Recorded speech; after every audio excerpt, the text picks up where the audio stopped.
Moscow, summer of 1960. The city breathes with surveillance.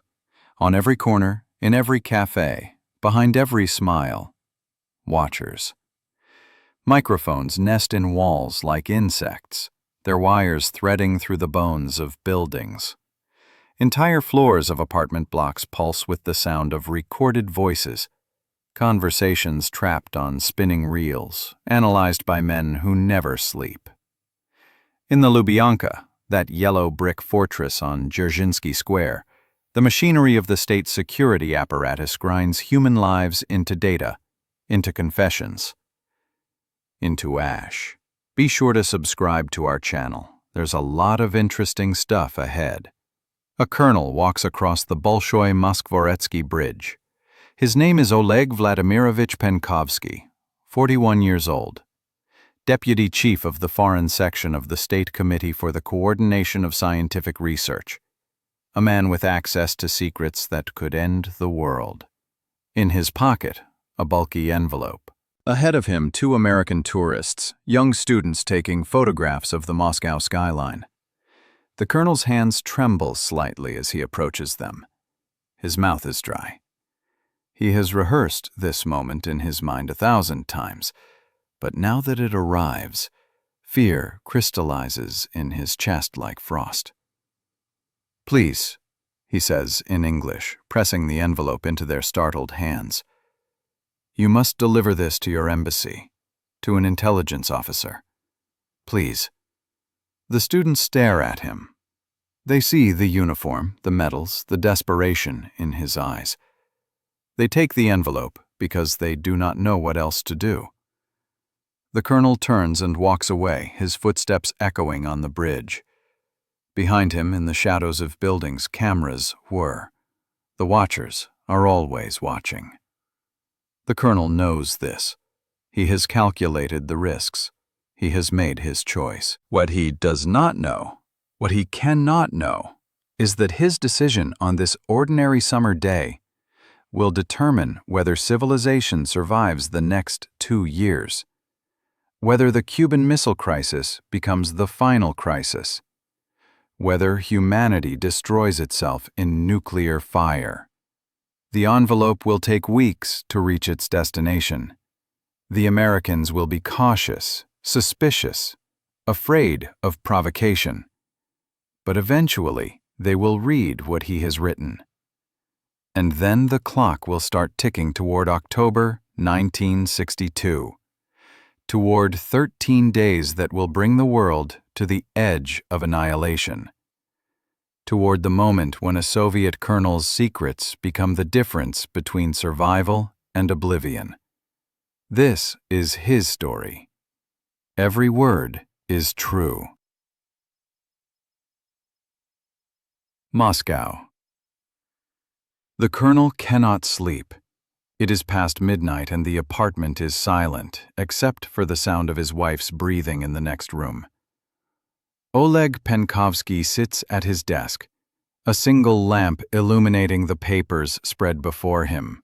Military intelligence reports, missile specifications, strategic weaknesses, the secrets of the Soviet Union, meticulously documented in his own hand. He was born on April the 23rd, 1919 in Vladikavkaz, a city in the North Caucasus. His father died that same year, an officer in the White Army fighting against the Bolsheviks in the Russian Civil War. Oleg never knew him. He was raised in the shadow of his father's choice, marked from birth as the son of an enemy of the revolution. This stain on his record would follow him through his entire career, an invisible barrier that prevented his rise to the rank of general despite his brilliance, despite his loyalty, despite his service. Or perhaps not loyalty. Not anymore. Penkovsky graduated from the Kiev Artillery Academy in 1939 with a diploma in military engineering, promoted to the rank of lieutenant.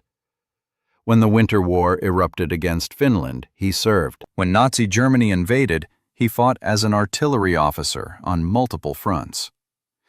In 1944, he was wounded in battle, assigned to the headquarters of Colonel General Sergei Vorontsov, commander of artillery on the First Ukrainian Front. Vorontsov became his patron, his protector. Penkovsky reached the rank of lieutenant colonel.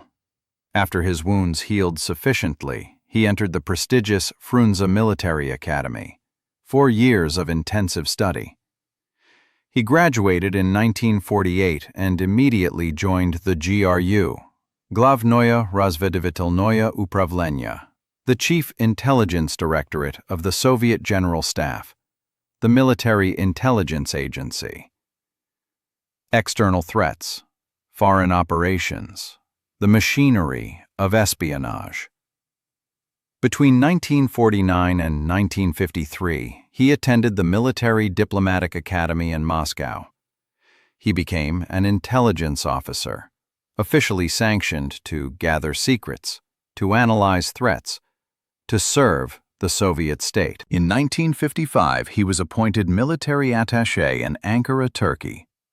By 1960, he had achieved the rank of colonel and was named Deputy Chief of the Foreign Section of the State Committee for the Coordination of Scientific Research. He amassed and assessed technical and scientific intelligence on the West. He had access to everything. And somewhere in those years, something broke inside him. Perhaps it was seeing the corruption of the Soviet leadership.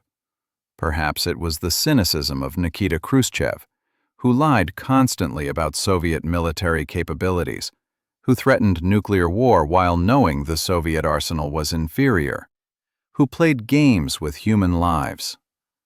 Perhaps it was simply the accumulated weight of working for a system that had killed his father, that had marked him for his father's crime, that had denied him advancement despite his service. Whatever the reason, Oleg Penkovsky made his decision. He would become a traitor. He would give the West everything. The American students delivered the envelope to the U.S. Embassy in Moscow, but the embassy refused to cooperate. They feared an international incident, a provocation, a trap. The CIA delayed, hesitant, uncertain. Weeks passed, then months. Penkovsky tried again, making contact through British businessmen, passing his card, hoping someone would recognize the opportunity he represented. Finally, in November 1960, MI6 acted. They recruited a civilian, a British businessman named Greville Maynard Wynne. Wynne was 41 years old, an electrical engineer who had founded an export business selling industrial equipment. He traveled frequently to Eastern Europe, to the Soviet Union. Perfect cover. MI6 contacted him through an officer named Dickie Franks. Over lunch, Wynne was asked if he would serve his country.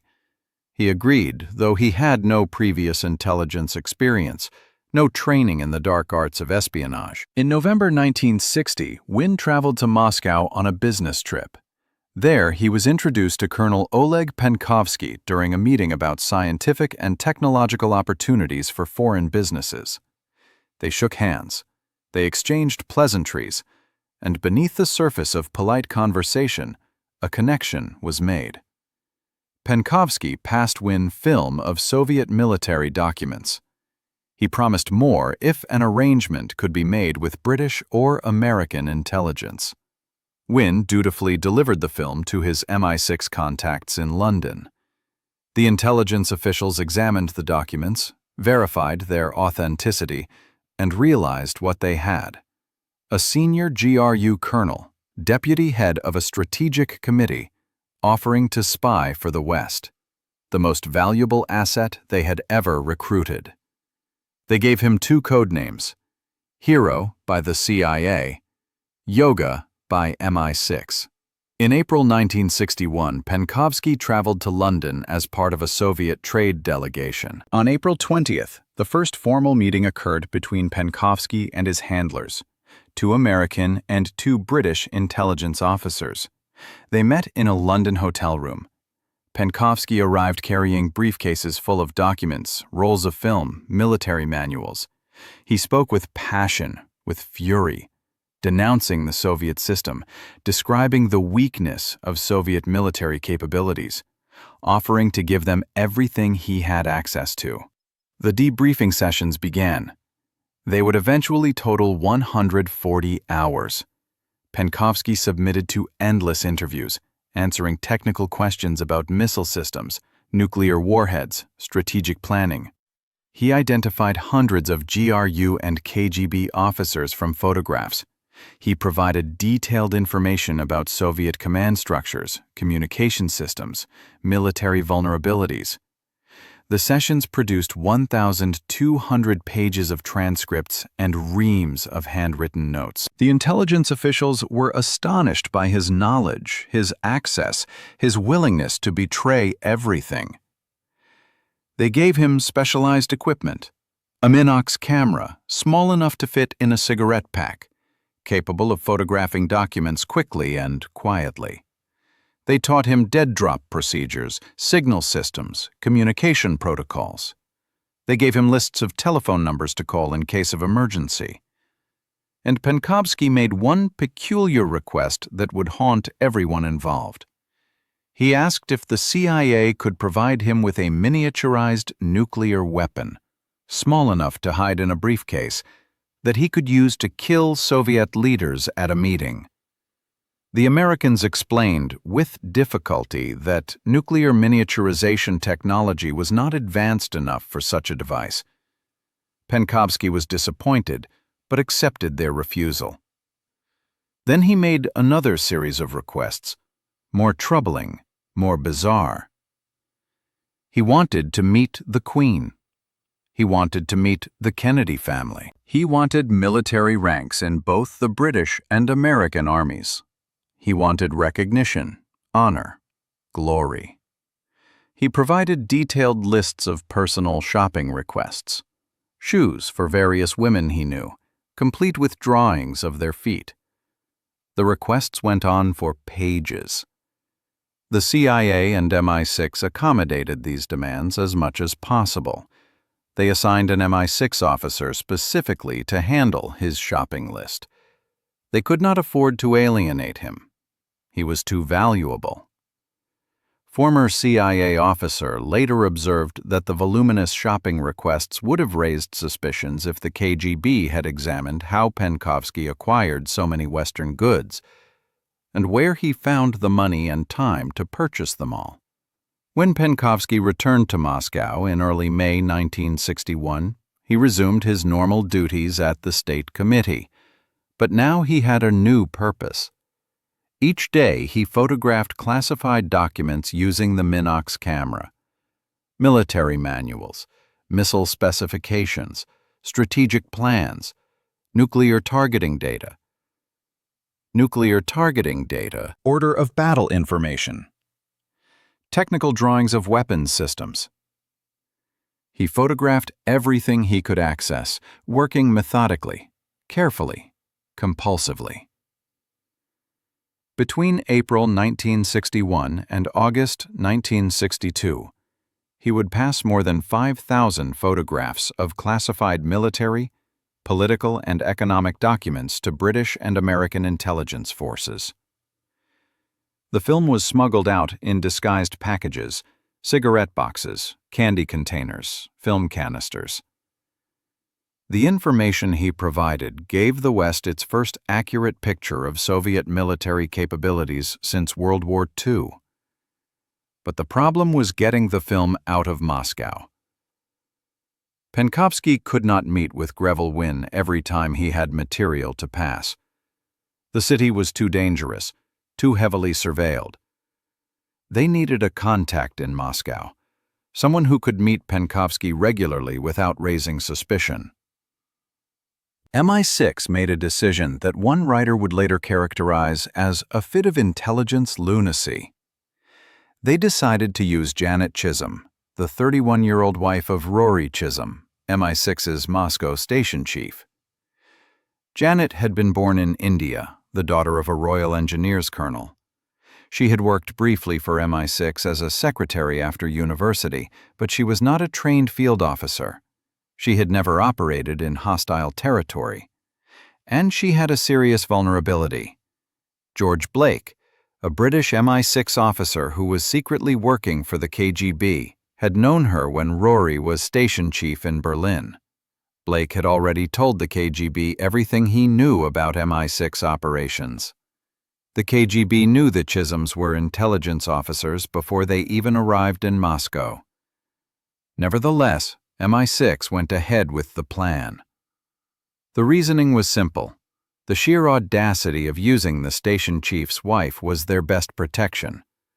The KGB would never believe MI6 would be so reckless. It was a double bluff, using someone who was so obviously connected to British intelligence that she must be too obvious to actually be operational. Janet Chisholm was given the codename Anne, her middle name. She was briefed on basic tradecraft, brush passes, dead drops, surveillance detection.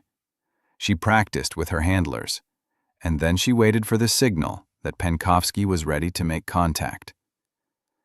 On Sunday, July 2nd, 1961, Janet Chisholm gathered her 3 young children and walked toward Tsvetnoy Boulevard. It was a warm summer day in Moscow. The park near the boulevard was crowded with families, children playing, couples strolling. Janet pushed a baby carriage. Her older children walked beside her, talking, laughing. Normal children on a normal Sunday outing. The park had been chosen carefully. It was close to the building where the Chisholms lived, a natural place for Janet to take her children. It was also a plausible location for Penkovsky to visit during his lunch break from his office at the State Committee on Gorky Street.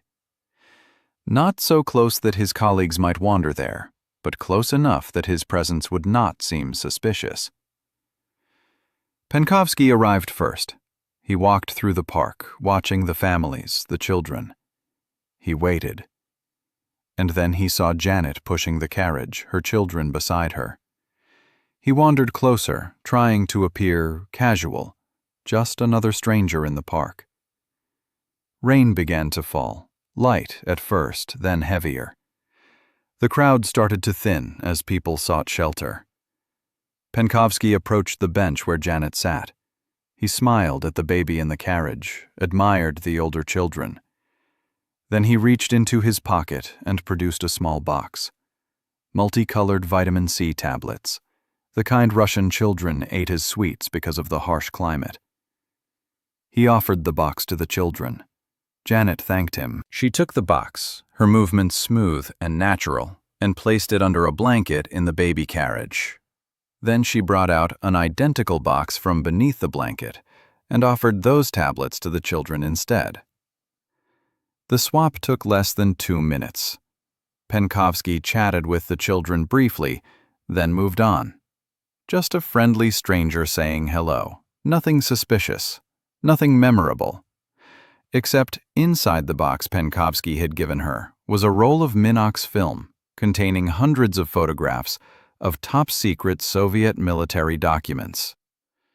Later, when Penkovsky described the encounter to his handlers, he called Janet a heroine.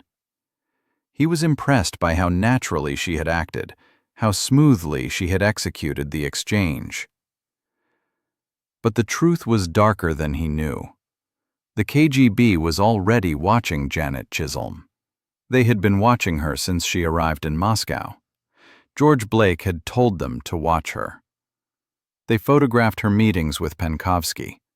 They documented every encounter. But the KGB did not arrest Penkovsky immediately. They had their own reasons for waiting. Former high-level CIA counterintelligence officer Tenant Bagley would later argue that the KGB knew about Penkovsky's betrayal within 2 weeks of his April 1961 recruitment, but they allowed him to continue spying for 16 more months while they built a case that would not reveal their source, the mole inside Western intelligence who had betrayed him.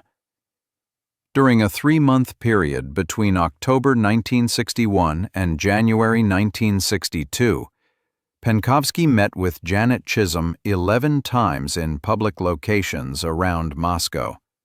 During these brief encounters, She received 35 rolls of film containing hundreds of images of top-secret Soviet documents.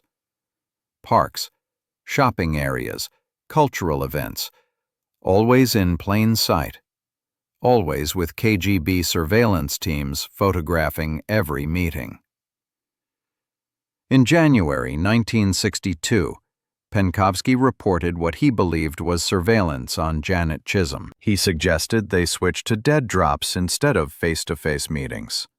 He identified a safe spot behind a radiator in the foyer of an apartment building on Pushkinskaya Street. But he also established a more elaborate system of telephone signals for emergencies. Penkovsky was given a list of telephone numbers. Each number corresponded to a different signal. If he called a particular number and let it ring 3 times, it meant he was about to travel to the west. If he called another number and let it ring twice, it meant he had urgent information to pass. But there were 2 special numbers, one for the CIA, one for MI6. These were for the ultimate emergency. If Penkovsky received credible intelligence that the Soviet Union was about to launch a nuclear attack on the West, he was to call these numbers, blow 3 times into the mouthpiece, and hang up. That signal would trigger immediate alerts through the American and British chain of command, potentially launching nuclear retaliation. On Tuesday, October 17, 1961, more than a year before the Cuban Missile Crisis, a telephone rang in an apartment on the 5th floor of a building in Kutuzovsky Prospect. Felicity Stewart, MI6 cipher clerk, watched it ring. Twice. Then silence. The prearranged signal was 3 rings. Was this Penkovsky? Was this an error, an accident? Stewart reported the call to her superiors. They debated. 2 rings instead of 3. Was it significant? They decided it was probably a mistake. Penkovsky did not travel to the West at that time. The incident was noted and filed away, but it was a warning, an omen of what was coming. Penkovsky's judgment was becoming unreliable. The stress was affecting him. Or perhaps something darker was already in motion. Throughout 1961 and into 1962, Penkovsky continued photographing documents. The volume of material was staggering. Over 100 cassettes of Minox film, each containing 50 frames. More than 5,000 photographs. Combined with his debriefing sessions, the operation produced an estimated 10,000 pages of intelligence reports. Both the CIA and MI6 created special teams dedicated exclusively to processing the material. 30 translators and analysts worked on nothing but Penkovsky intelligence. The information revolutionized Western understanding of Soviet military capabilities. Penkovsky revealed that Nikita Khrushchev had been lying constantly about Soviet nuclear strength. The Soviet ICBM program was much weaker than Khrushchev claimed. The Soviets had far fewer long-range missiles than the Americans feared. The Soviet Union was not prepared for nuclear war. This knowledge was invaluable. It meant the West could negotiate from a position of strength without triggering Soviet desperation. Penkovsky also provided something even more valuable: technical manuals for Soviet missiles. Among the documents he photographed was an operational manual for the R-12 medium-range ballistic missile, designated by NATO forces as the SS-4. This manual included detailed technical specifications, dimensions, deployment procedures, and operational characteristics. It was filed away in secure CIA archives. The analysts studied it carefully.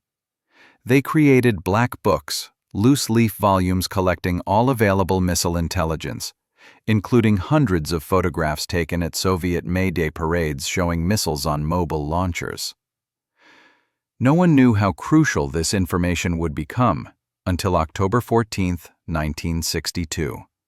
Cuba. The island nation 90 miles from American shores. In the summer of 1962, Soviet ships began arriving with mysterious cargo, covered in canvas, guarded by soldiers. The Soviet leadership was executing Operation Anadir, the secret deployment of medium-range nuclear missiles to Cuba. The missiles would be capable of striking anywhere between Dallas and Washington. The warheads carried explosive yields equivalent to 1 million tons of TNT. The bomb dropped on Hiroshima had been equivalent to only 14,000 tons. The operation was planned in extreme secrecy. Only a few people at the pinnacle of Soviet power knew about it. Penkovsky had some information about Soviet military activities, but he did not know specifically about the Cuban operation. His sole contribution regarding Cuba was the SS-4 missile manual he had photographed earlier. But that manual would prove decisive. On October 14, 1962, a U-2 spy plane photographed missile installations in western Cuba. The photographs showed construction sites, missile transporters, support equipment. But the CIA analysts looking at the low-resolution images were not certain what they were seeing. They needed to identify the specific type of missile being deployed. The analysts consulted their black books of missile intelligence. They compared the photographs from Cuba with technical specifications and deployment procedures documented by Oleg Penkovsky. They matched the images to the SS-4 manual. The dimensions were identical. The support equipment was identical. The deployment pattern was identical. The Soviets had SS-4 medium-range ballistic missiles in Cuba. The Cuban Missile Crisis had begun. On October 18, 1962, the Central Intelligence Agency released a joint evaluation of the Soviet missile threat in Cuba. The evaluation was codenamed Iron Bark because it drew upon intelligence material provided by Colonel Oleg Penkovsky. The report concluded that there was at least one Soviet regiment consisting of 8 launchers and 16 10-20 2-nometer SS-4 medium-range ballistic missiles now deployed in western Cuba at 2 launch sites. President John F. Kennedy was briefed on the findings. He assembled his national security team. The discussions were heated, desperate. Some advisors urged immediate military action, airstrikes, invasion, war. Others counseled caution. Kennedy asked how they could be so certain about the missile types. CIA Director John McCone replied carefully, mentioning our Iron Bark sources. Iron Bark was officially presented as representing multiple sources, but it was just one man, Oleg Penkovsky. The information Penkovsky had provided gave Kennedy critical knowledge.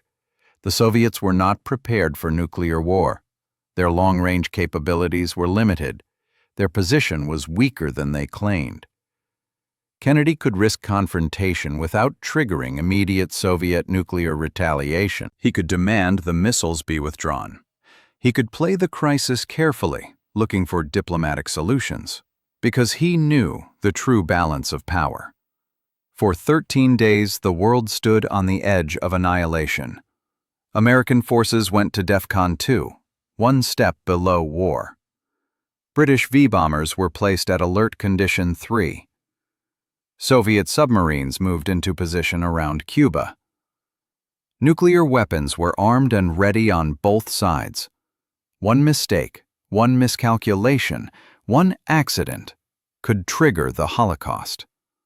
But Oleg Penkovsky's intelligence had given Kennedy the knowledge he needed to negotiate.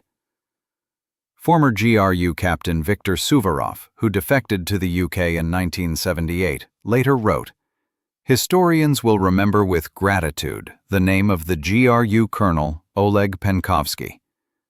Thanks to his priceless information, the Cuban crisis was not transformed into a last world war."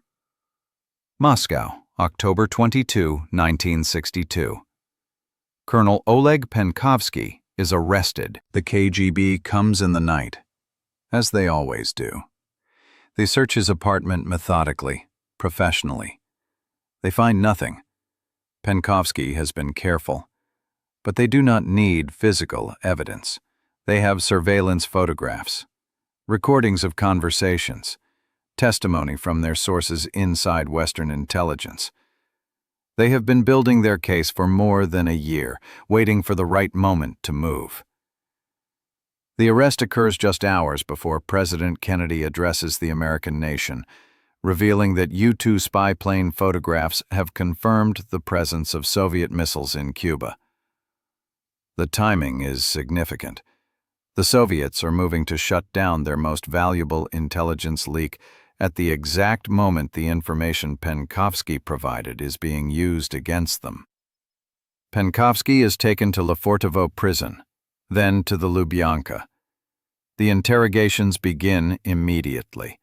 Alexander Zagvozdin, chief KGB investigator, conducts the questioning. The sessions go on for hours, days, weeks. Zagvozdin will later state that Penkovsky was questioned perhaps 100 times. The techniques are thorough, professional, designed to extract every piece of information about his contacts, his methods, his handlers. Penkovsky confesses to everything. He provides details of his meetings with Western intelligence officers. He describes the equipment they gave him. He identifies Janet Chisholm as one of his primary contacts. He explains the dead drop locations, the signal systems, the communication protocols. The interrogators take notes, build their case, prepare for trial. On November 2nd, 1962, 11 days after Penkovsky's arrest, Greville Wynn travels to Soviet-occupied Budapest. He has been warned by MI6 not to go. The Cuban Missile Crisis has just ended. The situation is still dangerous, tensions still high. But Wynn goes anyway, bringing a traveling exhibition of British industrial goods. As he walks down the steps of an exhibition pavilion, 4 men suddenly appear. A car pulls up. Wynn is pushed inside. He is driven to the airport, flown to Moscow, and taken directly to prison. That same day, November 2nd, 2 telephone calls are made. One is received by the CIA's deputy chief in Moscow, Hugh Montgomery.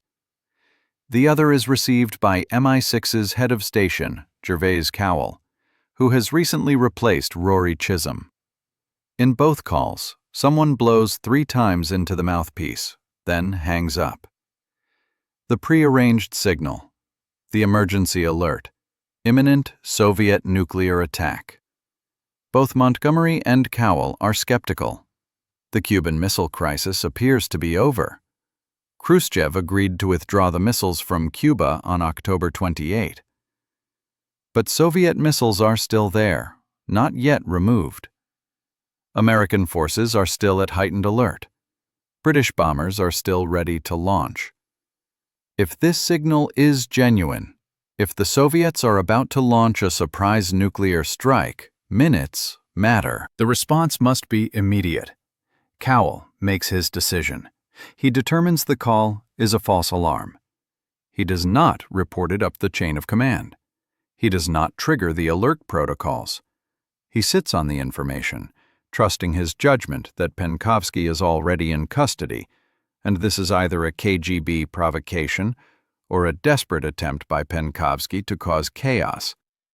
Sir Jerry Warner, former deputy chief of MI6, would later recall in a 2012 BBC interview, "He did nothing, which was exactly the right thing to do. He didn't tell his ambassador, he didn't tell London, he didn't tell anybody, because he was morally certain that Penkovsky was captured, so the signal had to be either a KGB trick or something worse."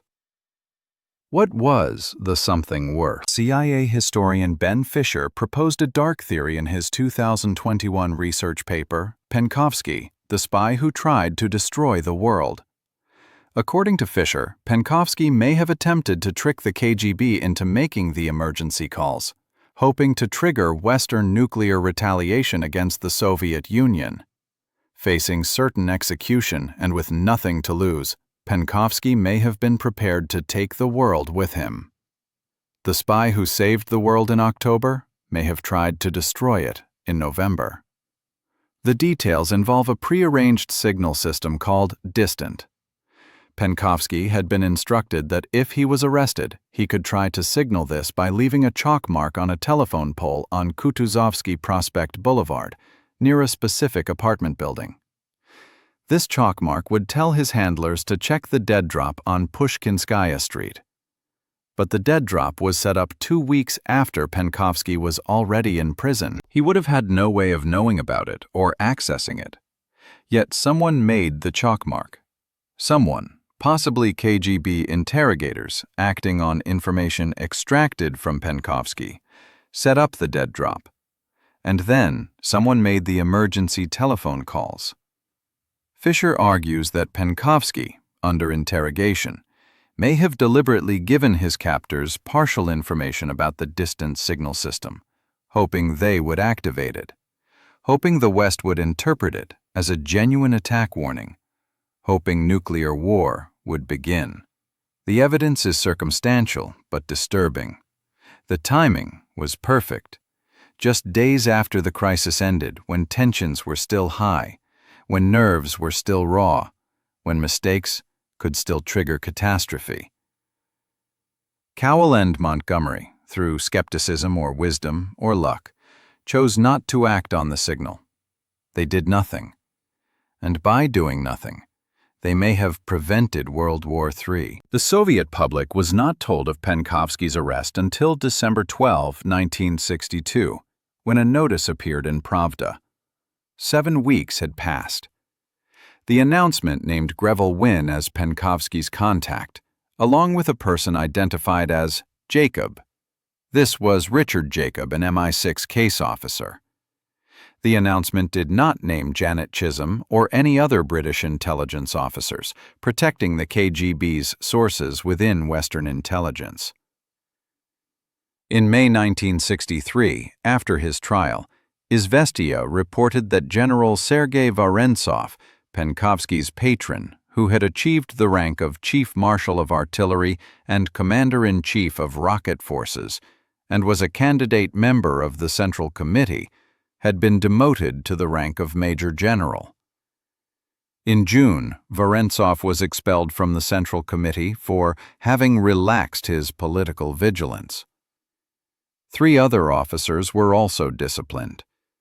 The head of the GRU, Ivan Serov, was sacked. The purge was thorough, brutal, designed to punish everyone associated with Penkovsky's betrayal. The trial began on May 7, 1963, Moscow, Hall of Columns in the House of Unions. The same courtroom where Francis Gary Powers, the U-2 pilot shot down over Soviet territory, had been tried 3 years earlier. The trial was public, a show trial designed to demonstrate Soviet justice, to warn other potential traitors, to humiliate the West. Penkovsky and Wynne stood in a raised dock, flanked by guards. Journalists filled the gallery. Cameras recorded everything. Penkovsky confessed to treason and espionage. He provided details of his activities, his contacts, his methods. Wynne also confessed, claiming he had been duped by MI6, that he neither understood nor wanted the assignment they had given him. According to CIA historian Ben Fisher, Wynne testified against Penkovsky according to a prepared script. The proceedings lasted 4 days. The verdicts were announced on May 11, 1963. Wynne was sentenced to 8 years imprisonment, 3 years in prison, 5 years in a hard labor camp. Penkovsky was sentenced to death. The spectators in the courtroom applauded. Some shouted, "Not enough! Not enough!" May 16, 1963. Moscow, Lubyanka Prison. The execution of Oleg Vladimirovich Penkovsky. The official Soviet statement reports that he was shot. This is the method traditionally used by the Soviet state for traitors. A single bullet to the back of the head, quick and efficient. Chief KGB interrogator Alexander Zagvozdin stated publicly that Penkovsky was shot. But other accounts suggest a different death. GRU agent Vladimir Rezun, who defected to the West and wrote under the pen name Viktor Suvorov, claimed in his memoir that he had been shown film of Penkovsky's execution. According to Rezun's account, Penkovsky was strapped to a stretcher with wire, then pushed alive into a crematorium furnace. Burning alive, death by fire, as punishment for his treasonous espionage. Soviet sculptor Ernst Neizvestny reported that the director of the Donskoy Cemetery crematorium told him how Penkovsky had been executed by fire. Similar descriptions appeared in other sources: Ernest Volkmann's History of Espionage, Tom Clancy's novel Red Rabbit, Viktor Suvorov's book Aquarium. In a 2010 interview, Suvorov backtracked, saying that he believed Penkovsky had been shot, not burned. But the image persists. The traitor, bound and burning, consumed by flames, reduced to ash. Greville Wynne, in his book The Man from Odessa, claimed that Penkovsky killed himself in prison. But Wynne's books are known to contain fabrications and exaggerations. The truth about Penkovsky's death remains uncertain. Shot or burned? Quick or agonizing? The only certainty is that on May 16, 1963, Oleg Vladimirovich Penkovsky died in Soviet custody. He was 44 years old. His ashes were allegedly dumped in a mass grave in Moscow, exact location unknown, unmarked, anonymous. The man who saved the world from nuclear war was erased from Soviet history as if he had never existed. Greville Wynne remained imprisoned in the Soviet Union. Conditions were harsh. He was held at the Lubyanka, interrogated repeatedly, his health deteriorating. The British government worked behind the scenes to negotiate his release. On April 22, 1964, 11 months after his conviction, Wynne was exchanged for Soviet KGB illegal Konin Melody, known in the West as Gordon Lonsdale, who had been running a Soviet spy ring in London. The exchange took place on the Glienicke Bridge in Berlin, the same location where U-2 pilot Gary Powers and KGB agent Rudolf Abel had been exchanged 2 years earlier. Wynne returned to England damaged, physically, mentally, emotionally. He suffered from depression and alcoholism. His business had collapsed during his imprisonment. His marriage disintegrated. He published 2 memoirs, The Man from Moscow in 1967 and The Man from Odessa in 1981. Both books contained numerous fabrications, including a claim that Wynne and Penkovsky had flown to Washington to meet President Kennedy during the early 1960s as the missile crisis heated up. This never happened. Wynne divorced his wife, moved to Spain, and struggled with alcohol for the rest of his life. He died of throat cancer on February 28, 1990, at the Cromwell Hospital in London. He was 70 years old. Janet Chisholm and her husband Rory were expelled from the Soviet Union shortly after Penkovsky's arrest, their cover definitively blown. The Chisholms went on to serve in Singapore and twice in South Africa, until Rory's retirement. He had planned to write a memoir, but died of malaria before he could begin.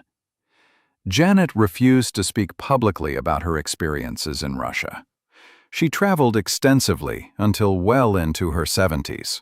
She died on July 23, 2004, having kept her secrets until the end. She never acknowledged her role in one of the most successful intelligence operations in history. The documents Oleg Penkovsky provided to the West remain largely classified. Some materials have been released through Freedom of Information Act requests. The CIA maintains extensive files on the operation, though many pages are still redacted. MI6 has released almost nothing. Decades after the Cold War ended, British intelligence remains silent about its greatest Cold War success.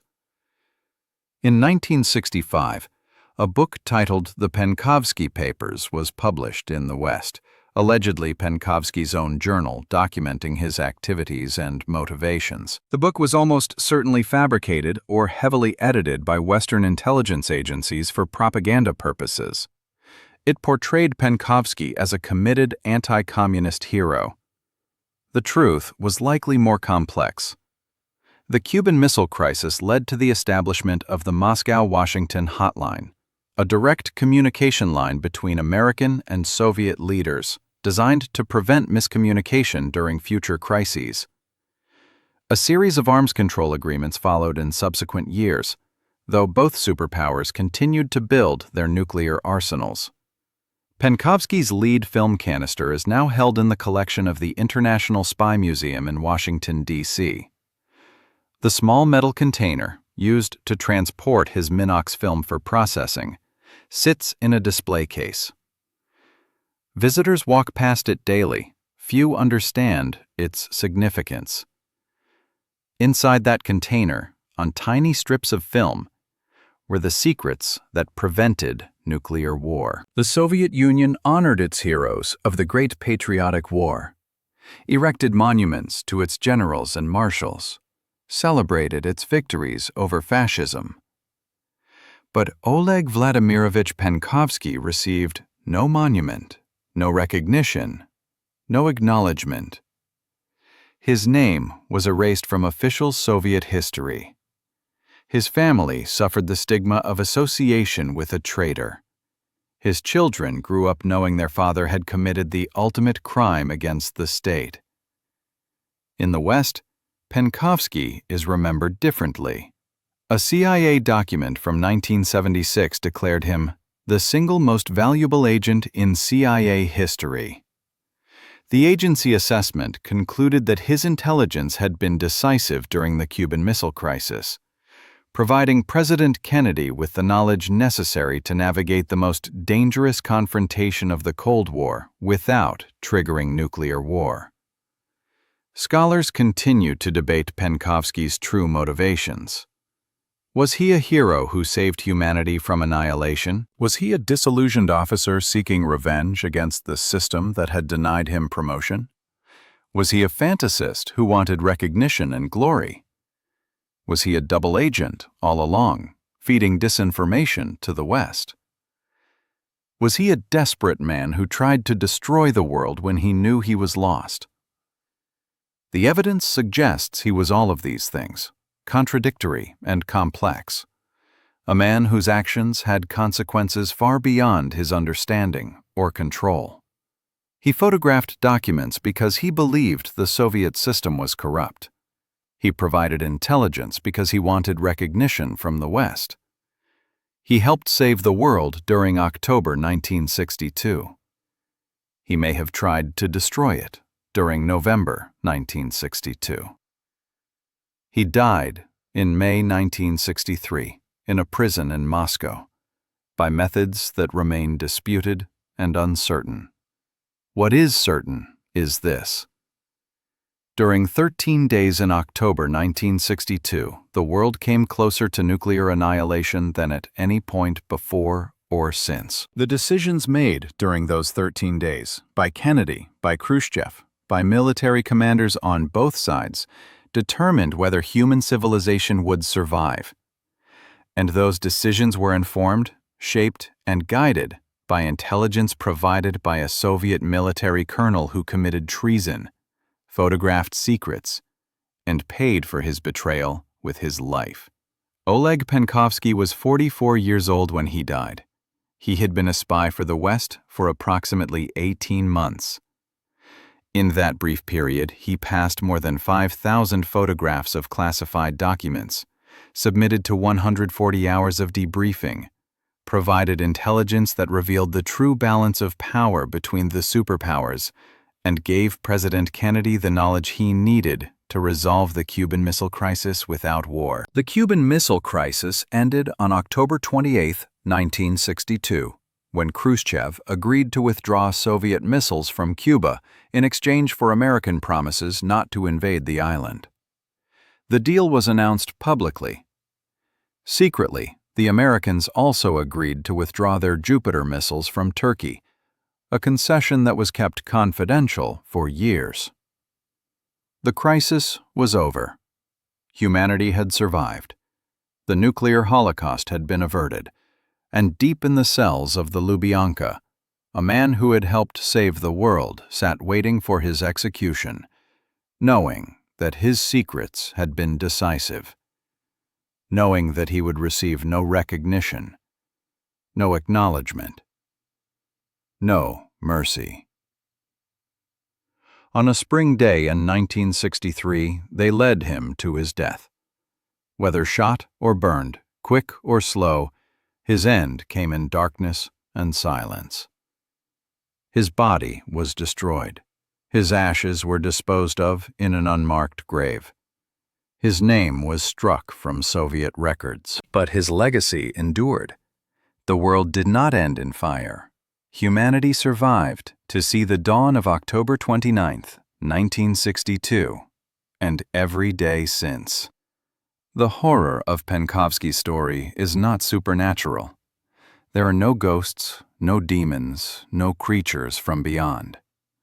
The horror is simply this. The world came within a hair's breadth of total annihilation. Billions of lives hung in the balance, and the difference between survival and extinction was knowledge. Secret knowledge, photographed by a traitor, smuggled out in candy boxes and cigarette packs, delivered to presidents and prime ministers who made decisions based on what they learned. And the man who provided that knowledge died screaming in a Soviet prison. Or perhaps died quickly with a bullet. Or perhaps died in flames. The accounts disagree. The truth remains buried. But died certainly, absolutely, finally, erased from history as if he had never existed. Except he did exist. He made his choices.